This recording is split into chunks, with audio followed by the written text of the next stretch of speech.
mittlerweile wieder in Porto angekommen, bin am Flughafen und ich warte jetzt auf die Metro, auf meine Metro. Das dauert auch. Dann fahre ich in die Stadt und dann checken wir mal die Lage. Bis später.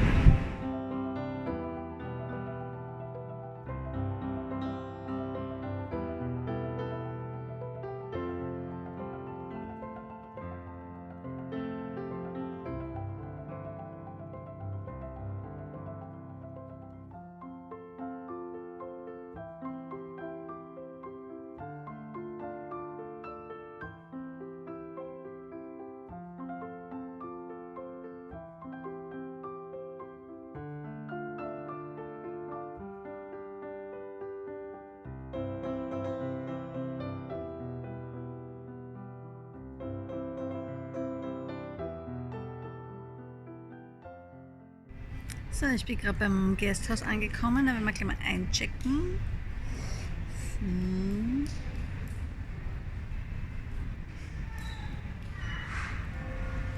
Mal schauen, wie das ist.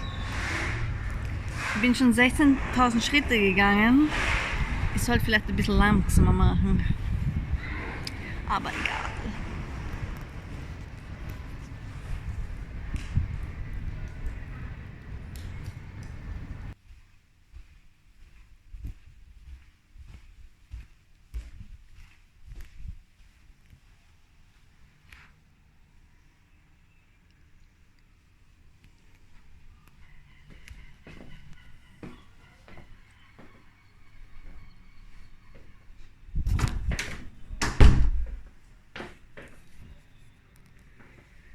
Recht kleine Dusche,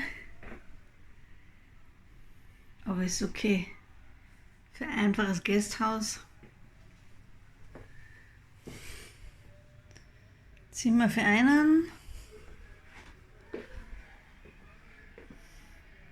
mit Schrank, Mini-TV, Fenster, aber Balkon.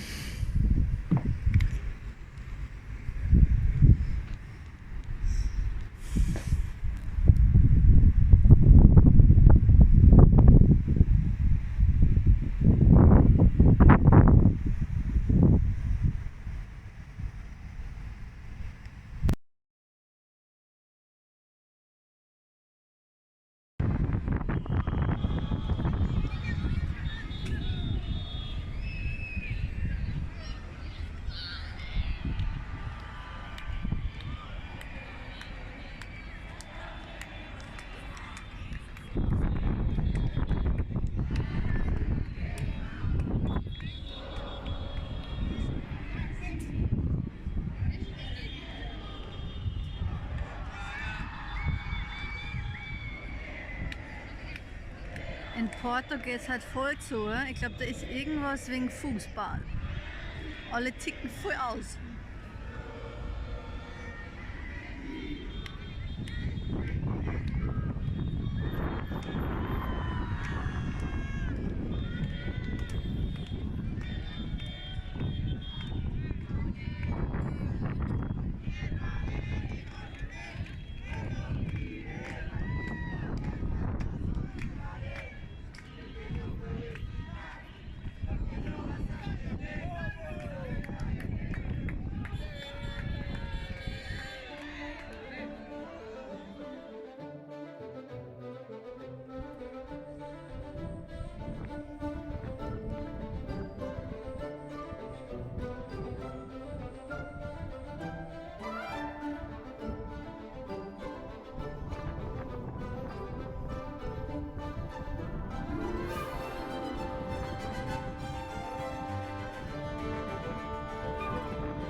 So, es ist 8:55 und ich bin jetzt am Platz von der Kathedrale von Porto und ich werde jetzt da meinen Pilgerpass. Wie ist er denn? Irgendwo so einstecken. So. Pilgerpass abstempeln lassen. Yay!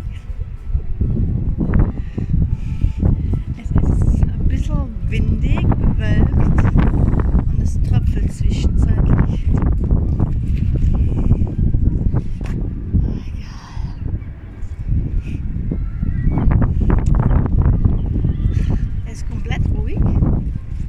Bis auf die Möwen. Und die werden dann entlang der Küste gehen.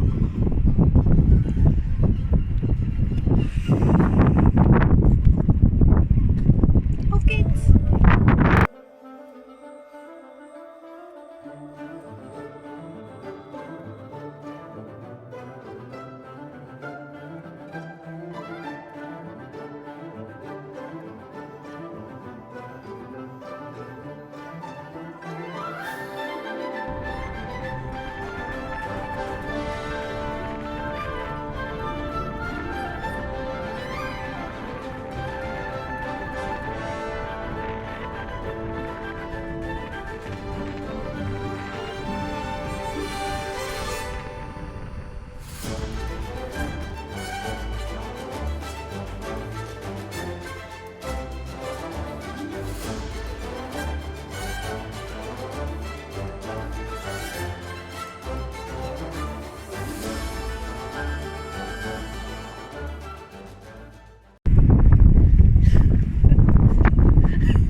Essen mit meinen Camino-Kompagnonen Robert.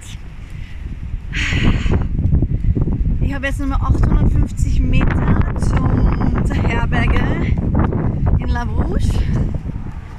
Meine Waden tun weh.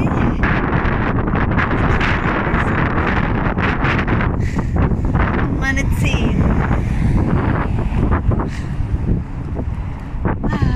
Es ist ziemlich windig, es hat ein bisschen geregnet. Und wir waren da gerade sehen wir das da hinten? Im Novo irgendwas Restaurant essen. War lecker. Es ist jetzt irgendwas bei 16 Uhr. Und wir sind eigentlich mehr gegangen, als im Etappenplan angezeichnet war. Aber egal.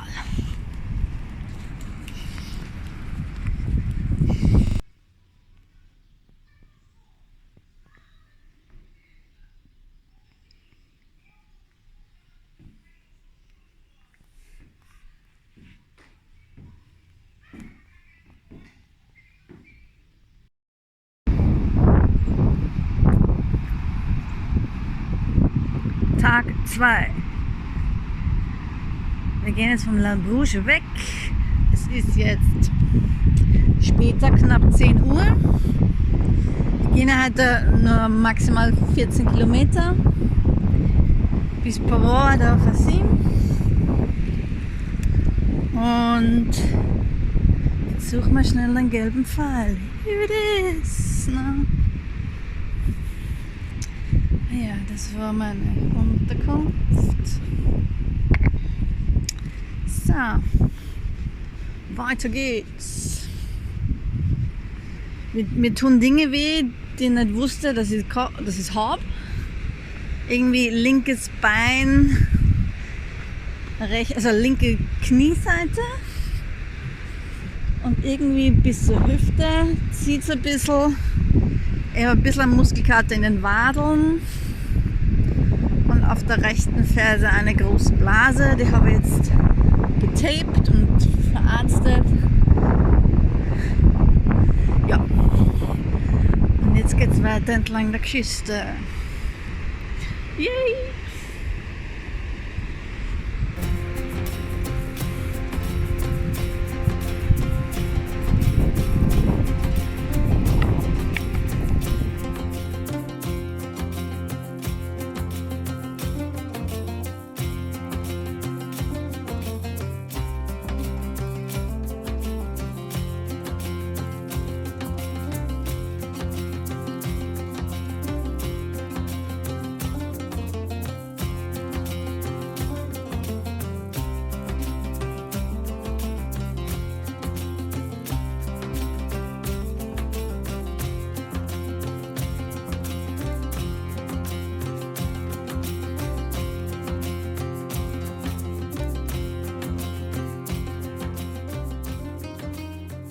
Herberge 2, wobei Herberge sehr Hostel. Sardines and Friends. Ihr habt ein 3-Bett für mich.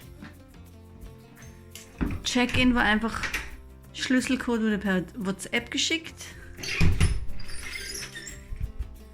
Dann gibt es da noch ein anderes Zimmer und ein Bad, das man sich teilt.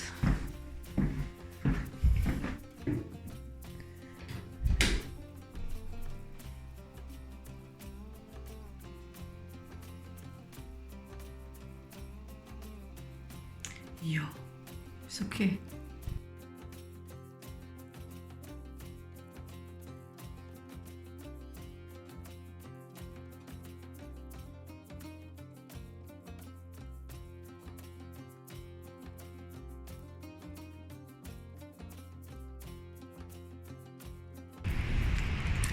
So, es ist Tag 3 am Camino. Es ist jetzt 8:15 Uhr, ich gehe jetzt schon eine halbe Stunde durch Borda Vosim. Es tröpfelt ein bisschen, aber wir gehen entlang vom Strand. Heute wären es theoretisch ein bisschen über 20 Kilometer nach Esposenda. Oder Esposende. Mit meinem Tee. Ich habe noch nichts gefrühstückt, ist außer ein Powerbar und meinem Tee, meinem Jasmin-Tee. Und jetzt schauen wir mal, ob wir trocken bleiben. Theoretisch schon, aber Tropfen machen ja nichts. Ich gehe halt in Flipflops.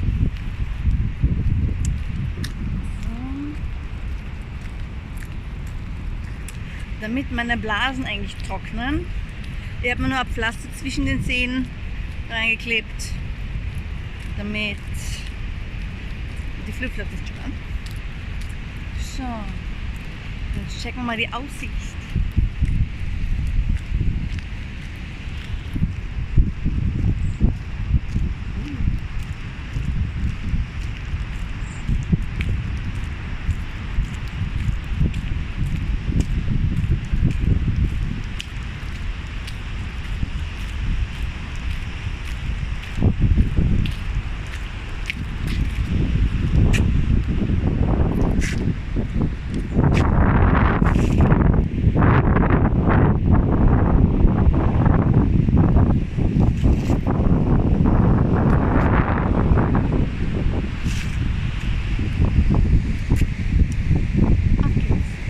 Buen camino.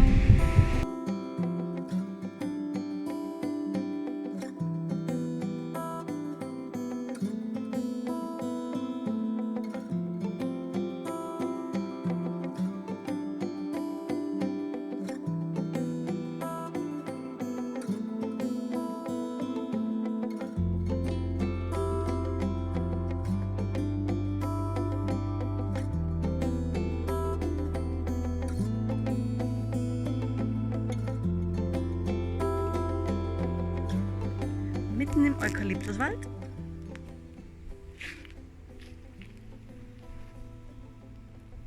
Es riecht wie in Australien.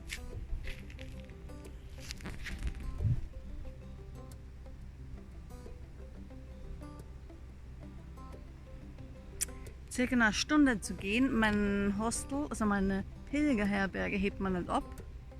Schreibt nicht auf ein Mail zurück, also keine Ahnung, ob das wirklich offen ist.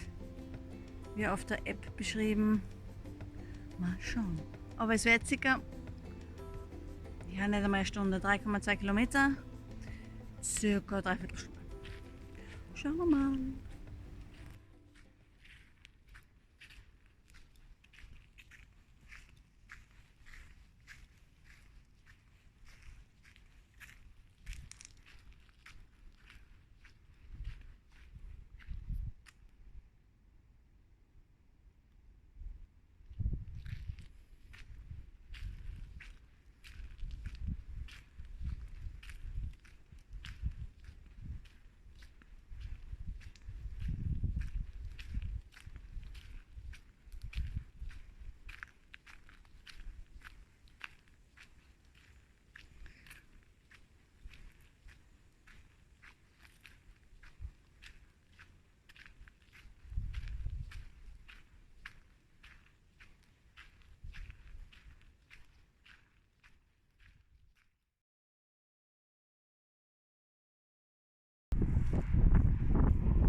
Es ist jetzt Tag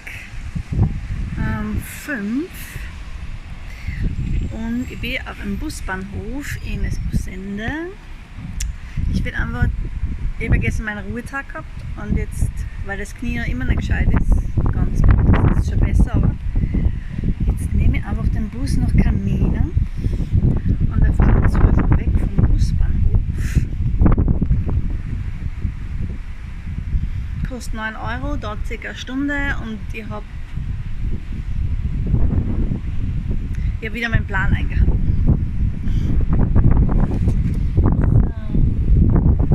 So. Heute wieder normale Schuhe an, es ist ziemlich windig und regnerisch, von daher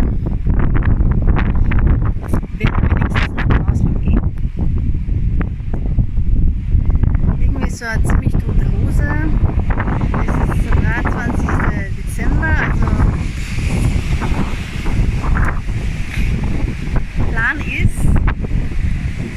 Plan A ist, ich fahre mal Camino mit dem Bus und check dort im Hostel ein, beziehungsweise ich check vorher noch die Fähre, die auf die andere Flussseite geht nach Spanien.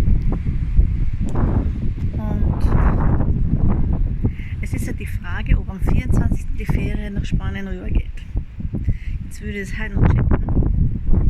Und wenn die morgen geht, dann passt es. Wenn die nur mehr heute geht, dann würde ich heute schon mit der Fähre nach Spanien rüberfahren. Sonst muss ich leider wahrscheinlich nach Valenca und nach Tui gehen. Was wieder heißt, dass ich dann inland weitergehen muss und nicht an der Küste entlang. Von daher, es regnet auch. Gibt es jetzt Plan A, B oder C? Nach Camino, ca. eine Stunde und dann checken wir dort die Lage vor Ort. Ja. Lustig, spannend und ich schon meine Füße. Ich habe heute das zweite Mal Kaffee getrunken, ich bin komplett aus dem Häuschen. Wie kann man noch Kaffee trinken? Ich finde das urwiderlich. Ja, bis später. So, noch kurzes Update zur Ausrüstung. Ich bin immer noch am Bahnhof.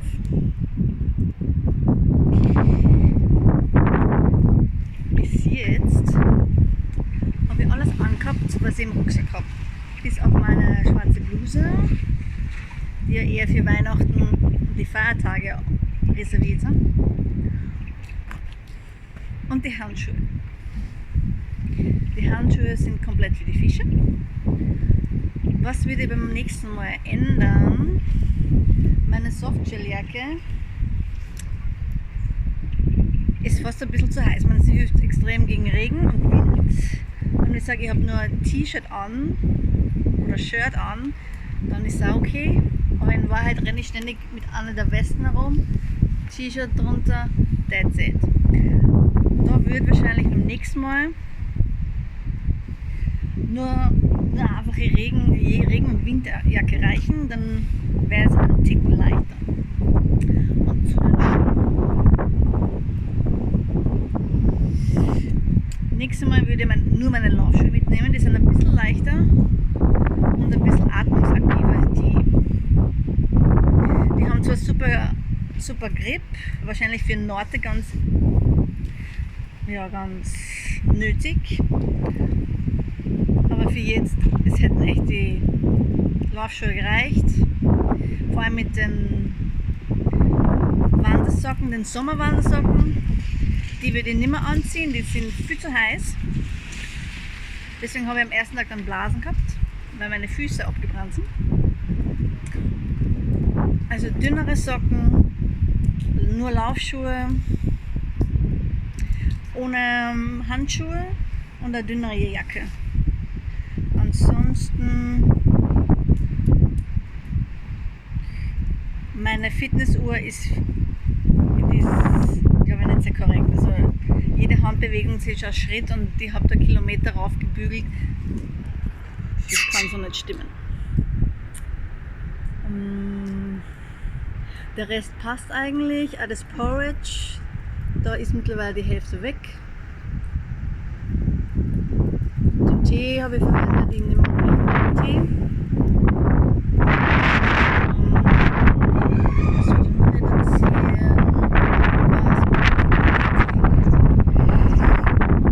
Mein langjähriges Shirt habe ich am Abend mal angehabt, wobei das könnte man eventuell auch weglassen. Dann hätte ich quasi nur 2 Trägershirts und 2 Westen und eine dünnere Regenjacke. Das heißt, ich könnte mir theoretisch ohne Handschuhe, sicher einen halben Kilo, wenn nicht ein bisschen mehr einsparen. Wobei es wird halt nach Galicien und Santiago etwas frischer als jetzt. Wir haben jetzt immer so 17, 15 Grad gehabt. Und es ist Mitte Dezember, also Mitte, Ende Dezember von daher. Kann es ein bisschen lustiger werden vom nächsten Mal.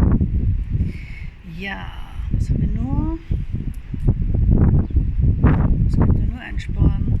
Die Rucksackgröße passt, der ist relativ bequem. Die Kamera mit 900 Gramm kann man natürlich einsparen, wenn man das nicht braucht. Aber ich habe gar nicht so viel fotografiert, aber es ist jetzt doch noch was anderes als die Handyfotos. Von daher ein bisschen leichter beim nächsten Mal und luftigere Schuhe, definitiv, und dünnere Socken. Ich habe mir in einer Apotheke noch ein paar Pflaster gekauft und Tape. Und meine Ibuprofen habe ich wegen meinem Knie jetzt zur Hälfte aufgebraucht, beziehungsweise ich habe jeden Tag jetzt Magnesiumtabletten zur Sicherheit genommen, damit der Muskelkater nicht so groß ist. Ja, so viel das Update dazu. Und jetzt schauen wir, wann der Bus kommt. Bis später. So, ich bin gerade ziemlich angepisst. Ich habe mir um 9 Euro Ticket gekauft mit dem Bus. Es ist jetzt eine Dreiviertelstunde später und der ist immer noch nicht da. Und ich kann das Ticket dann nicht mehr refundieren, weil eigentlich müsste ich ja 3 Viertelstunden im Bus sitzen. Und jetzt habe ich ein Taxi gerufen, das kostet mir 65 Euro nach Carminia. Und das sollte jetzt in 5 Minuten auftauchen.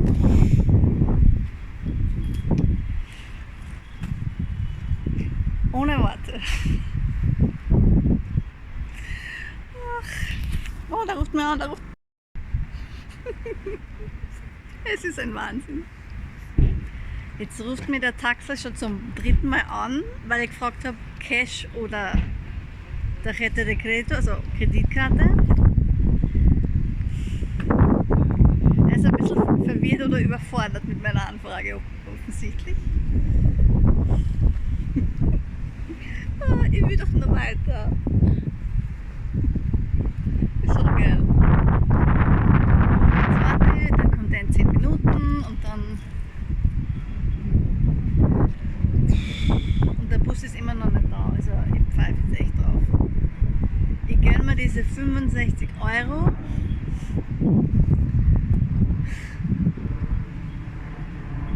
Und sitze wenigstens allein im Bus, im Taxi.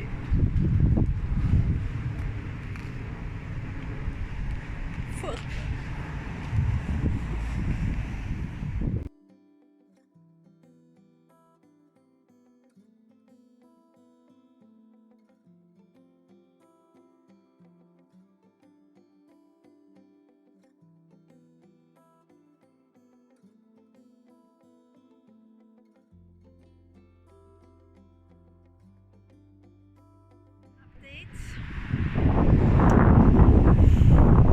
Ich bin gerade in Carminia, da wo die Fähre nach Spanien geht. Und jetzt schauen wir, wann die als nächstes geht. Aber dass ich in die Herberge in Carminia gehe und dann am 24. theoretisch nach Spanien rüberfahre. Vielleicht geht der am 24. Das checken wir jetzt aus.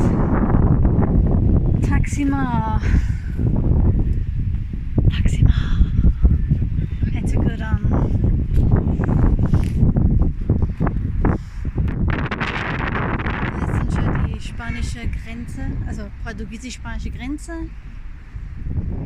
Schauen wir uns das mal an. Naja, es ist etwas stürmisch und die Wolken hängen halt ziemlich tief. Heute ist irgendwie nicht mehr Tag. Der Ticketshop hat zu, das Lokal hat zu, alles ist zu und es steht irgendein Schild mit geschlossen wegen schlechter Sicht oder reduzierter Sicht. Bla bla bla. Also ich komme offensichtlich nicht mit der Fähre nach Spanien.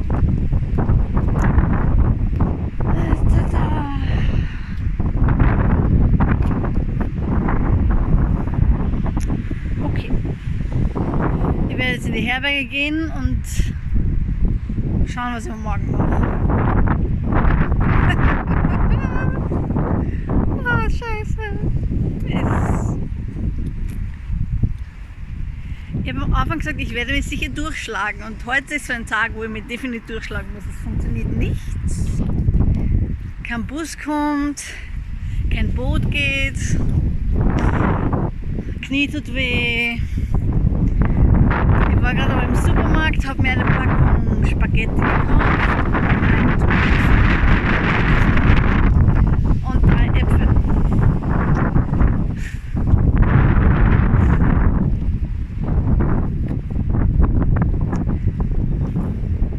Ich werde schon irgendwie darüber kommen, so, aber es gibt da so eine Bank.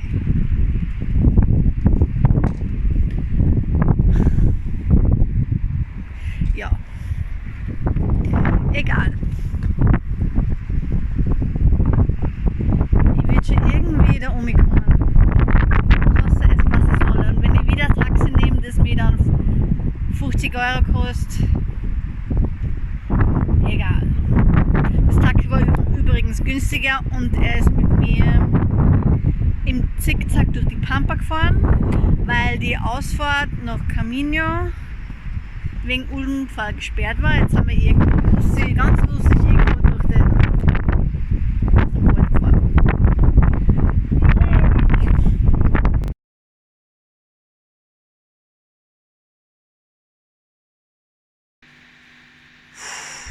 Ich habe ein Bett. Yay! In der Herberge in Caminia.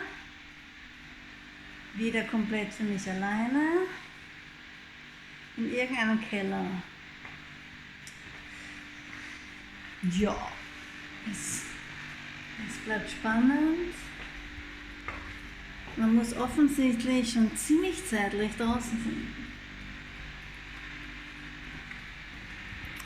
Sehen wir das? Egal. Ich schlafe heute nicht in der Kirche oder auf der Straße und dann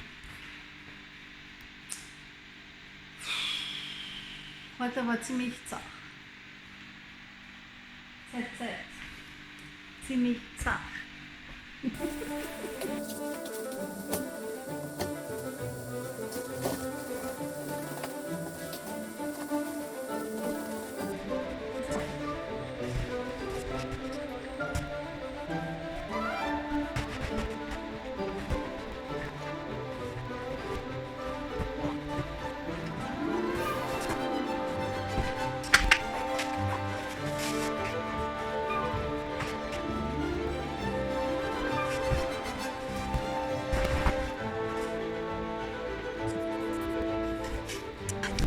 Das ist der große Schlafsaal.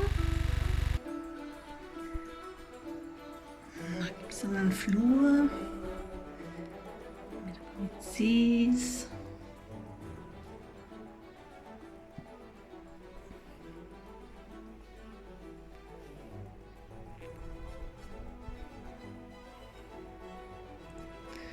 Der Eingang der Rezeption.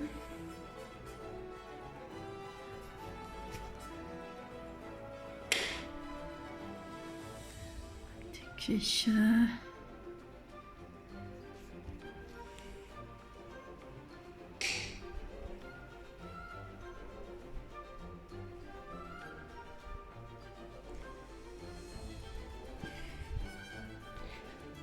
einzigen Schuhe.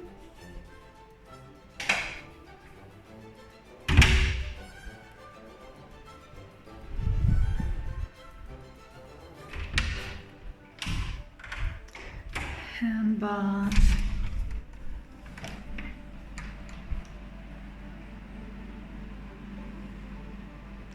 Mit WC und Dusche.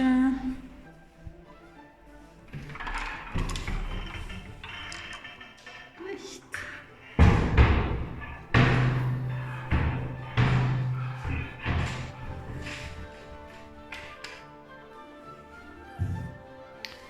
WC.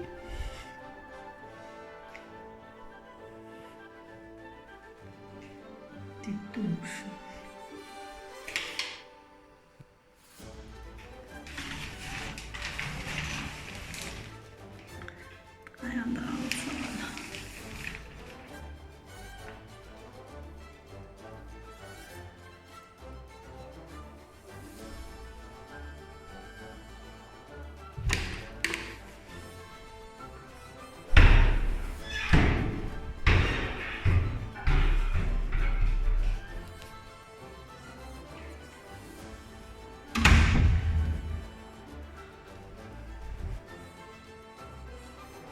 Das ist jetzt die